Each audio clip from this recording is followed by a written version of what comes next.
Hi girls, Ms. Gaska here. Today I'm going over 7th grade week 2, activity 4.6, transforming a traditional tale. Our learning targets for this activity are to analyze a narrative poem's structure, language, and effect, and transform a narrative poem into a monologue and deliver an effective oral interpretation. So during this activity, you're going to be reading a parody of a classic story and think about how the author transforms the tale. So I want you to take a moment and look at the definition of parody on the side. So a parody is a literary or artistic work that imitates the characteristic style of an author or work for a comic effect or ridicule. So a famous parody artist, for example, is Weird Al Yankovic. If you haven't heard of him, let me know and I'll send you some of his songs. They're pretty funny. So we're going to start off by looking at the setting a purpose for reading. So when we're doing one of these activities, setting a purpose for reading explains to us what we need to be looking for while we're reading so that we know what to annotate. So the first one says, as you read the poem, underline words and phrases that create a comic effect. So things that are funny, basically. And then the second thing we're supposed to do, as always, is to circle unknown words and phrases, trying to determine the meaning of them by using context clues, word parts, or a dictionary. Easy enough. So let's get started. This is a poem called Little Red Riding Hood and the Wolf. So we all know the story of Little Red Riding Hood, and this is one poet's version of what happened in the Little Red Riding Hood. As soon as Wolf began to feel that he would like a decent meal, he went and knocked on Grandma's door. When Grandma opened it, she saw the sharp white teeth, the horrid grin, and Wolfie said, "May I come in?" Poor Grandmama was terrified. "He's going to eat me up," she cried. And she was absolutely right. He ate her up in one big bite. But Grandmama was small and tough, and Wolfie wailed, "That's not enough. I haven't yet begun to feel that I have had a decent meal." He ran around the kitchen yelping, "I've got to have a second helping." Then added with a frightful leer, I'm therefore going to wait right here till little Miss Red Riding Hood come home from walking in the wood." He quickly put on Grandma's clothes. Of course he hadn't eaten those. He dressed himself in coat and hat. He put on shoes, and after that, he even brushed and curled his hair, then sat himself in Grandma's chair. In came the little girl in red. She stopped and stared, and then she said, "What great big ears you have, Grandma." "All the better to eat you with," the wolf replied. "What great big eyes you have, Grandma," said Little Red Riding Hood. "All the better to see you with," the wolf replied. He sat there watching her and smiled. He thought, "I'm going to eat this child. Compared with her old Grandmama, she's going to taste like caviar." Then Little Red Riding Hood said, "But Grandma, what a lovely great big furry coat you have on." "That's wrong," cried Wolf. "Have you forgot to tell me what big teeth I've got?" "Ah, well, no matter what you say, I'm going to eat you anyway." The small girl smiles, one eyelid flickers. She whips a pistol from her knickers.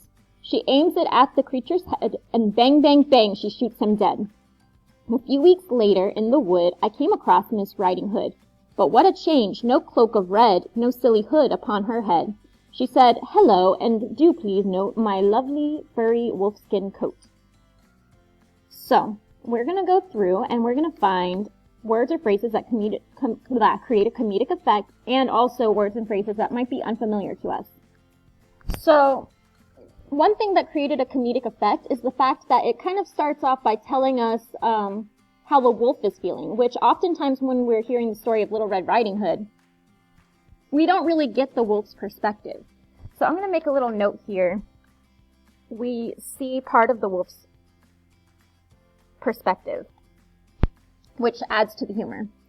And then, he knocked on the door, like why didn't he just break in? But anyway, he asked Grandma if he could come in. That's probably intended for comedic effect. Like, this is a polite wolf.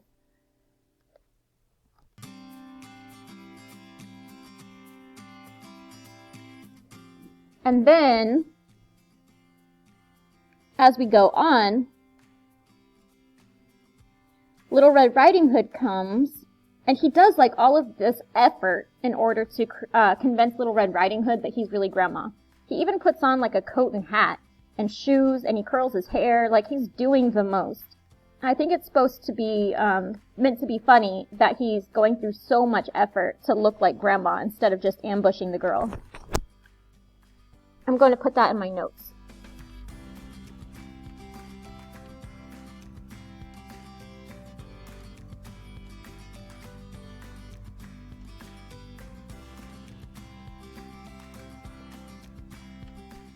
So then we go to the normal part of the story, like what big eyes you have, what big ears you have, things like that. And then he gets upset that she didn't do it right, because the next thing she was supposed to say is what big teeth he has. So he was like, wait, that's wrong. So I think that's meant to be comedic as well. And then, instead of getting eaten by the wolf and then cut open and have the huntsman rescue her, she pulls a pistol out from her underwear. That's what knickers means, by the way. And then she shoots the wolf, and then she starts wearing his skin. So I think that those things are what's supposed to be funny about this story. So let's look at unfamiliar vocabulary words. We have, I don't know if you know the word horrid, so I'm going to circle that. Only circle it if you also don't know it. As we continue, you may not know the word leer. I don't know if you know the word yelping or not, but I'll circle it for you. As we continue, we see that he says caviar. If you don't know what caviar is, you might want to look it up. And then also, you may not be too familiar with the word knickers. As I've explained, it is another word for underwear. And then that's it. So let's go on to the questions. So for number 1, it says, what descriptive details does Dahl add that create a comedic effect? Well, luckily, that's exactly what we've annotated. So answering that question will be really easy because we already have it pointed out in the poem. So that's one of the reasons why it's so important to annotate, because it basically prepares you to answer these questions with total ease. For number 2, it says, what words in the text tell you what the wolf is like? What do you expect Little Red Riding Hood to be like? So before you read, what did you think Little Red Riding Hood was going to be like compared to how she ended up being? And then also include details about what the text tells you directly that the wolf is like. Or not tells you directly, but implies to you. For number 3, it says, examine lines 28 and 44 in which Dahl alters the syntax. Syntax means sentence structure. So what does he do differently in those lines, and why is it effective? So you'll go back and look at those 2 lines and see what's different about them. For number 4, what is Little Red Riding Hood like in this version of the story, and how do you know? So you're going to go back and write what she was like and how you know using details from the text. For check your understanding, it says, as you read the poem, think about how you could deliver it as a monologue. Which parts could you emphasize for comedic or for comic effect? Which parts could you emphasize for dramatic effect? Highlight these sections in the poem. So you got to go back and you got to highlight the things that you could emphasize for comic effect and the things that you could emphasize for dramatic effect. So, if you were to deliver this as a monologue, it would basically be like you're telling the story of the Little Red Riding Hood the way it normally gets told, only with the changes that this author made. So I want you to consider that. So it wants you to reread the poem and mark the text by highlighting and labeling each element of language listed in the graphic organizer below. And be sure to explain how Dahl uses language for effect throughout the narrative poem. So one thing is sensory language. I'm going to just jot down a note here that sensory language is descriptions that appeal to your 5 senses. So sight, sound, touch, taste, smell. And then you're going to put the effect, like how that affects the reader. So usually for sensory details, it gives the reader a more vivid picture or helps the reader imagine the scenario better. Check and see if that's the case with this too. Poetic devices, including figurative language. So you may want to look at your previous activity that lists out many poetic devices and use some of those here. Variety of syntax. So that's like the simple sentences, the compound sentences, complex sentences, and compound complex sentences. Simple, compound, complex, and then also fragments. Dialogue and diction. So dialogue basically is a way of saying like the words that are spoken. And diction means word choice.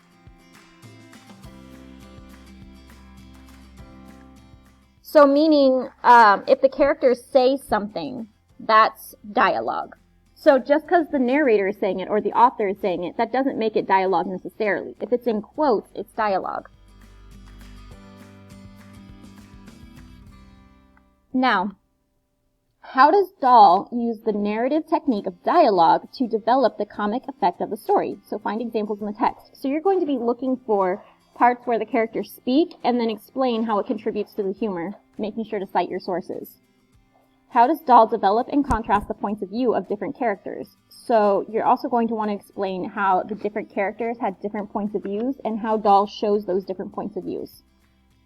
This one says, think about the traditional version of the Little Red Riding Hood. How does Dahl organize his narrative so that it imitates the original? So this is things that it has in common with the original, imitates the original. And then how does Dahl organize his narrative so it's different from the original? So you're looking for how it's similar and how it's different. So this says with a partner, but we're not doing partners. So you're going to be transforming the story into a monologue that represents just one particular character's point of view, such as the wolf, grandma, Red Riding Hood, etc. So be sure to use monologue structure and features and to use Roald Dahl's language and tone to guide your transformation. So when you're writing this monologue, you're going to be writing from the perspective of either the wolf, the grandma, or Red Riding Hood, and you're going to write things as they appeared in this poem, not the original story. You're going to write it as if you were giving a speech on what happened that day, making sure to try to incorporate some of Dahl's language styles and tones in order to create this monologue. So this part is about preparing it as an oral interpretation. That's not something that you have to do because we're not going to be reading it aloud. But what I do want you to do is that I want you to still mark the text to indicate volume, rate, pitch, inflection, and tone to tell me if you were presenting this, where would you change those things? Where would you be louder? Where would you be softer? Where would you speak faster? Where would you speak slower? Where would you vary your pitch? Mark the text to indicate appropriate eye contact, facial expressions, and movement. So like, how are you moving your hands? How are you moving your face, so on and so forth. And then brainstorm creative yet simple ways to pantomime and props, or for pantomime and props. And record your ideas next to appropriate sections in the monologue. So I want you to do all three of these things, even though you're not going to be doing the monologue. Think about how you would perform this if you were an actor and you were putting on a one-person play.